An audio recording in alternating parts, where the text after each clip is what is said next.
મહેસાણા જિલ્લાના કડી તાલુકાના રંગપુરડા ગામે સંત શિરોમણી શ્રી ગુરુ રવિદાસ મહારાજની 650મી જન્મ જયંતિ નિમિત્તે સમરસતા સંકલ્પ અભિયાનનું કળશયાત્રાનો શુભારંભ કરવામાં આવ્યો હતો।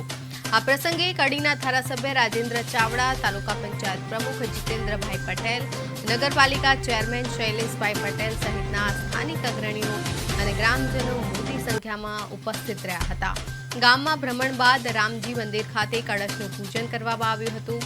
પોતાના સંબોધનમાં ધારાસભ્ય રાજેન્દ્ર ચાવડાએ જણાવ્યું હતું કે સંત રવિદાસજીએ કુરિવાજો સામે સમાનતા, સામાજિકતા, એકતા અને માનવતાનો અદ્ભુત સંદેશ આપ્યો હતો, જે આજે પણ પ્રેરણાદાયી છે। આ કાર્યક્રમનું સફળ સંચાલન સામાજિક કાર્યકર જયંતિભાઈ સોલંકીએ કર્યું હતું।